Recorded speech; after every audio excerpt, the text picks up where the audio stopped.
And with congregationalism also comes the female church member and the egalitarian element as well. The masculinity conversation is very much connected to the worship conversation, the holy days conversation. Like, one of the things I've noticed is churches are in some ways run by their members.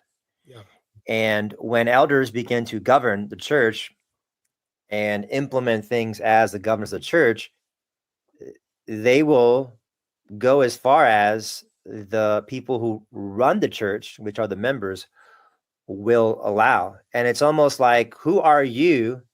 You know, this is the thing like that we've dealt with at times here at Pinelands. Like, who are you to tell the missions committee that they need to look for these kind of missionaries? Like who are you to just rip, the pull the hymns out?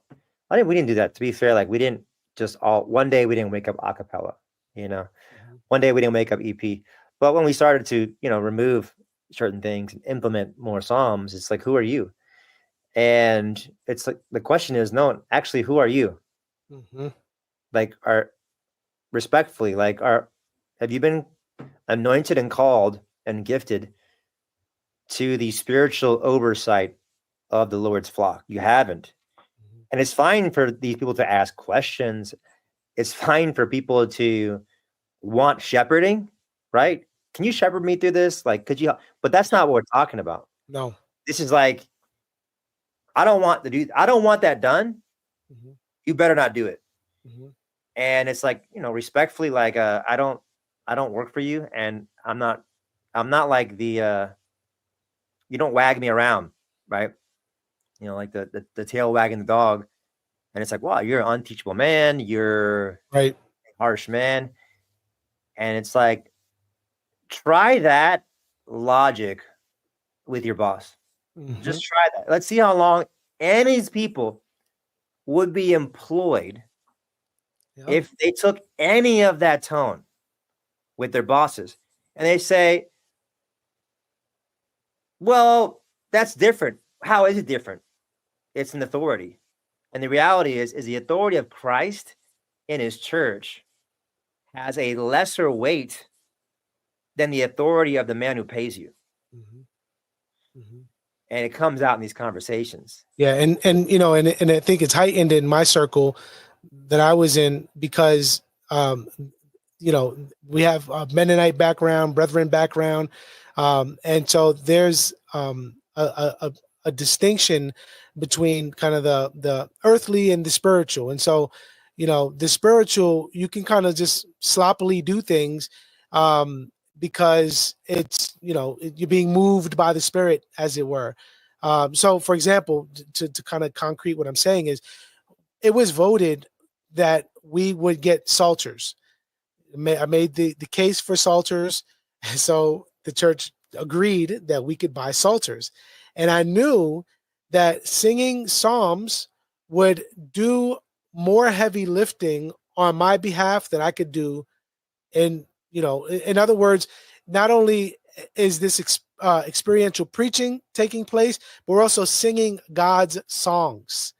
And in singing these songs, it would bring out things that I may or may not be able to cover in my sermon this week or in this series, right? And so what ended up happening is some of the people that come from these backgrounds who are leading worship are singing these psalms, and these psalms are saying things that they would never say, right? At one time we sang an imprecatory psalm. I explained the psalm. I explained, the application of imprecatory psalms. And I did that. And then, we sang it. It was beautiful. It was glorious. Well, some people felt like they couldn't sing it because they were sinning. And then weeks later, come to find out, one of the people that were leading worship said, I will never, ever sing an imprecatory psalm. And just the attitude and the gall behind that, it showed me that word, bro, that is sharper than any two-edged sword, when it cuts, It cuts deep and it exposes. And that's what was happening in many ways at the church. It was through the preaching. It was through follow-up conversations. It was through the singing of Psalms. And then one more thing, one of the groups, we had 3 separate groups leading worship. One of the groups was led by a young man who became convinced of exclusive psalmody. So when he led worship his week, it would be all Psalms. And that happened for about a month with him leading worship. Every third week, it would be his week with his team to lead worship, where one of the elders eventually pulled him to the side and said, enough. We're not going to be doing only Psalms when you sing worship. And if you can't, stop that, then you're not going to be able to lead worship anymore. And he said, fine, I'll step down. And he stepped down. And him and his wife eventually ended up leaving the church as well for reasons like that and others. Mm-hmm. But that's the thing, bro. That word, when it's sung, when it's preached, when it's prayed, when it's applied appropriately, it brings about, it exposes. And that's what happens, bro, in Reformation. And what you can do is either repent, right? And humble yourself and take the position of a child and say, man, I need to grow. I need to learn. I have questions. Or you can buck up against it and fight and now find yourself in a place of rebellion against it. Yeah. And that's kind of leading into one of the other things I want to touch on. Like, what are the deeper heart issues? So we have reform and reforming, right? We're reforming and we're growing in what that means. We're introducing it, or we're adding things. And out comes the tension and the accusations, whatever. And there's really a deeper, there's deeper issues underneath. And you just touched on one. The reason why we are bothered about the singing of Psalms is not actually because I feel very strong about the fact that God prescribes hymns, but much of that has to do with these words that I now sing with my lips and praise God for.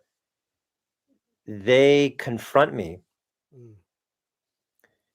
They confront me in ways that I do not want to be confronted. And they commend me to things that I don't want to commend myself to. Mm-hmm. And so the issue is not what songs do we sing.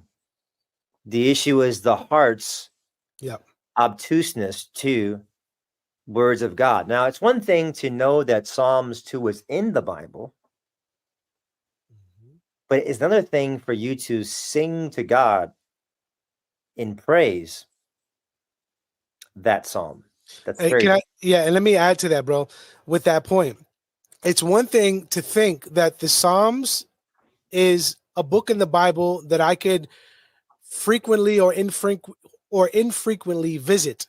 It's another thing to know that God doesn't want you to just visit the book in reading, but that he wants you to meditate on this by virtue of singing it, right? Like to frequent yourself with the Psalms enough that it would flow out of your heart, right, through your vocal cords to your lips, and then be examined by what you're singing, and then also because the psalmist is invoking judgments on God's enemies, right? So there's that aspect, but then there's this experiential aspect in which you're actually fellowshipping with Christ, who is the song leader, right? Mm-hmm. And the one to whom we're singing with. So there's this experiential aspect where if I relegated to just having to read it, right, I could say I did that, but in the singing of these Psalms, you're not only saying something about me, but now there's a distinction between us that's distancing me from you. And the easiest way for me to detach myself from actually doing it is to say that you're a legalist, is to bring charges forth, So I think there's a lot. I know this isn't about psalm singing, but I think something like psalm singing, bro, is so powerful, man. When we do it, especially without instruments, that the devil hates, and that those who have never had to think through these things, it brings something out of them that it's easier to run away from than to run to and think about in a way that they've never thought about before. Mm-hmm. Yeah. Yeah. Yeah. That's good. Other things I think that would also be underneath. I think Reformed theology, it forces everybody to embrace their subjection to Christ, and that subjection would speak to the places that are particular to them. So I think passive men, effeminate men, men that are not doing well as men, this kind of stuff that we're talking about will direct men to be men. And a lot of the men that struggle the most with these God-centered, objective, not diluted or distracted with many excess things. Thinking like, I feel like when you worship Christ with all this noise and bands, it doesn't force you to deal with yourself, because as a kid can't really deal with what they are in themselves character wise. If they constantly have a device, they constantly have something that is entertaining them, it's hard for them to know who they really are. A man cannot know who he is until he has to just focus on the words of Christ without a bunch of harp strings and things being plucked. So a man will not know how much he should be God-centered when he begins to worship in such a way, be governed in such a way that calls him to take responsibility. And so I think a lot of what happens when we begin to reform is that men become very aware of where they lack. Yeah. And that could bring them to either see the need to grow as men or turn the guns on you and then say you are the unfair, unrighteous man, when it has nothing to do with that. The reality is you are a weak man who is now being made aware of your weaknesses through the oughtness of God being brought to more areas of life. And that's what the issue is, right? Or the issue is your wife controls your marriage, bro. Your wife runs your home. And now your wife is not happy with things going on in your church because she's not happy and she controls you and she runs you and you have a bad marriage. Now you have an issue with reformation, but the issue is not with reformation. The issue is you have a bad marriage, you have a bad dynamic, and she is leading you and guiding you. And now this whole conversation about reformation has nothing to do with the actual things, but it's about your bad marriage, you know? Yeah, man. And bro, we could talk about that for hours, for real, because there's levels to that, right? Not only your marriage, but the way you were educated taught you to be like that, right? Like most people are educated in ways that would cause them not to think for themselves, not to question the person in authority in a way that would dig deeper than what they're initially told.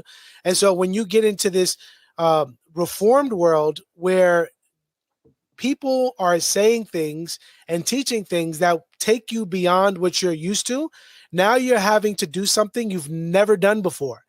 And now you're having to think in ways you've never thought before. Yeah. And you get to this breaking point where I said this to you, bro. Reformed theology made everything worse and everything better in my life. And I would never go back to not believing the things that I believe.